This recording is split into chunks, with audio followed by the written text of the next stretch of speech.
So in this segment, we're going to be talking about Brexit to blame. UK shoppers pay up to 50% more than those in the EU, and we'll go over why I think this headline is slightly misleading. Normally the Guardian do good work, but I think this is quite a misleading article from Patrick Collinson, and I'll go over why for multiple reasons. But I think Brexit has played a factor purely because of the customs fees, the difference in EORI numbers, the fact that businesses in these businesses like Zara can't directly export to UK consumers from say Spain. They have to stock everything in a warehouse because it can get stuck at the border, which is a nightmare.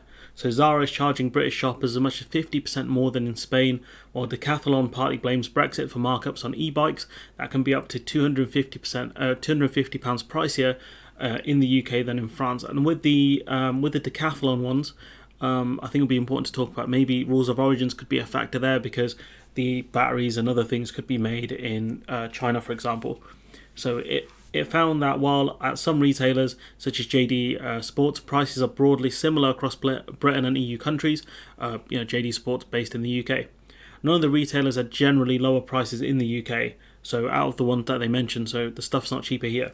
Zara, Europe's biggest clothing retailer, had some of the biggest percentage price differentials between the UK and the rest of Europe. And I just wonder how big these price differentials were pre-Brexit. That would have been a good indicator to kind of see the differences.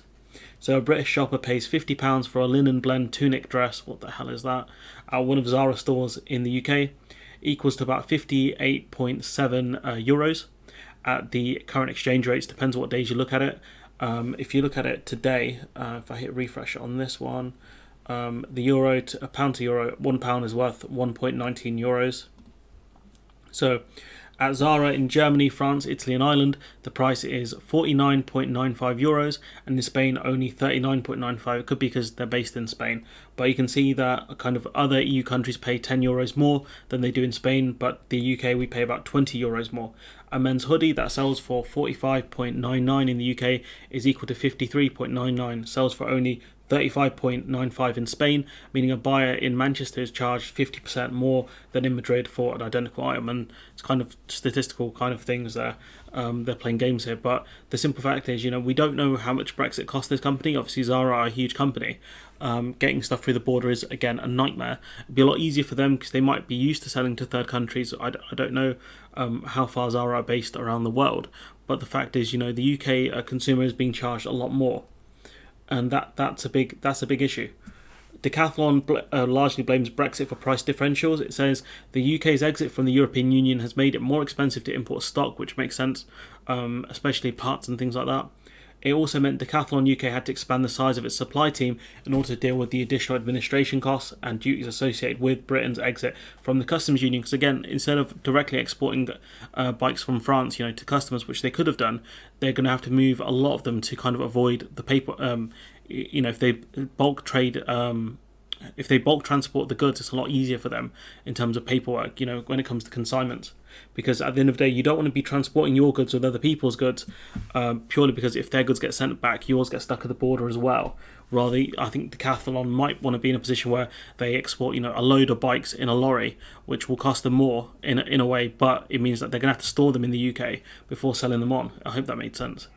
In the UK specifically, we have the obvious challenges involving in dealing with constantly changing exchange rates. Obviously, the exchange rates thing will be a problem,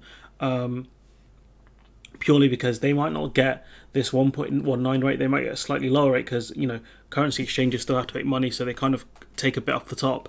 So dealing with exchange rates is a problem. That's one of the reasons why I think the Eurozone exists. A single currency makes it a lot easier to do trade. The research findings were shown to Zara, but the retailer declined to comment. What I did find interesting is Decathlon did mention competition at one point in the article. Once we find it, we'll kind of discuss that, because I think that's probably not as important as Brexit, but fairly important. It was notable that shoppers in Britain are paying either significantly more or largely the same as shoppers elsewhere in Europe. Rarely did we find examples that prices were lower in the UK. Zara, our survey, the Guardian's one, found a fairly consistent pattern of pricing, with the lowest prices in Zara's home market of Spain. So I guess that makes sense. If they have got big warehouses in Spain, it's going to be cheaper there. We trawled through multiple items at the store and found even bigger price differentials than at first. British buyers are paying 56% more on certain goods than people in Spain. We don't know why Zara and Masomi Duty appear to charge so much more in the UK, and how much of a difference is because of Brexit. The conclusion: if you're heading to Spain, maybe buy some stuff, but watch out for VAT. I think competition is the big problem, and I don't know what, the UK is seen as a wealthier nation than Spain. That could be another thing where maybe British people are just more willing to spend more on clothing than people in Spain. I genuinely don't know. It could be cultural differences. It could be down to wages as well. I think people in the UK typically have more money than people in Spain. That might change now because of the difference in governments. They have a more competent government than ours, so it might be different. They might have more disposable income now because we're paying through the nose for everything, it feels like. There are similar price differentials in other items. For example, it's stand-up paddleboard. So this is this is Decathlon. So certain goods are more expensive in the EU, but in France it is 269 euros for a stand-up paddleboard, whatever the hell that is. France is Decathlon's home turf, but elsewhere in Europe prices are lower than in the UK. That paddleboard is 269 euros in Germany and in Italy, so again it's a massive price difference. Decathlon explained Brexit plus other factors were behind high UK prices. Decathlon has a range of different competitors in each of the countries in which it operates, and pricing has reflected this. Now, I don't know who competes with Decathlon making kind of electric bikes. I don't know a ton of manufacturers for electric bikes.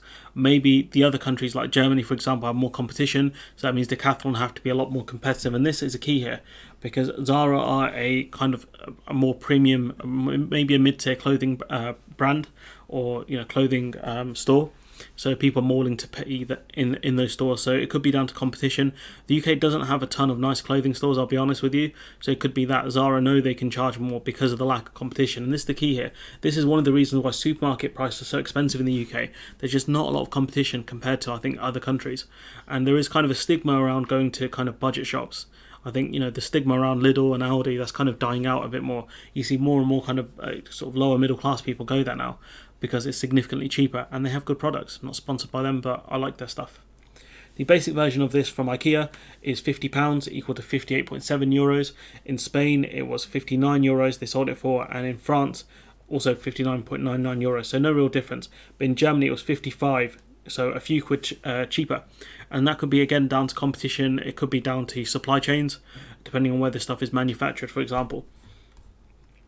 They've got a few more stuff here. Apple, the UK price was 1,149 or 1,349 euros.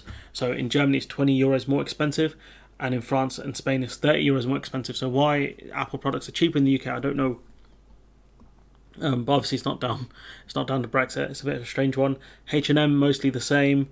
H&M said their prices can change across the same markets. However, they can differ slightly due to local taxes. So, they're one of the ones that kind of charge them equally. So again, it could be down to competition.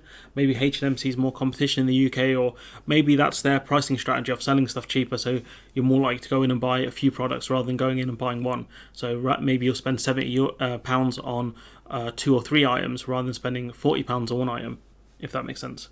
The sterling to euro conversion rate on this day, 22nd of July, was at 1.17. So it's gone up slightly from when this article was written. This article was written on the 30th of July. So it's gone up slightly, not much, from 1.7 to 1.9.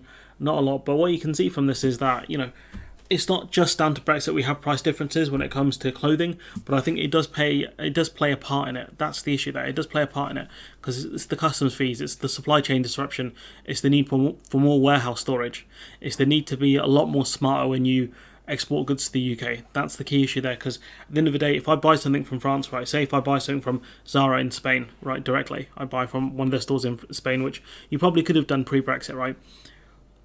It gets stuck at the border. I complain a lot, and Zara have to pay through the nose to get things sorted because it might have got stuck at the border. They don't want to deal with that, so they export, a load of clothes to the UK, and what that means is it's got to be stored in a warehouse. Warehouse space can be expensive. Plus, you've got to transport it from the warehouse to the person's home, whether that goes through postage or wherever. These are some of the key issues there. You're not going to have big storage places in the shops themselves, purely because retail space is at a premium compared to warehouse space. So hopefully this video made sense. I think I got lost in the weeds a bit there. But point being is that I think Brexit has played a key factor in prices going up. I think some of these companies like H&M, they might be more trying to absorb the cost, but eventually they will be unable to because customs fees will keep mounting and they'll keep having to pay a percentage increase to export to the UK.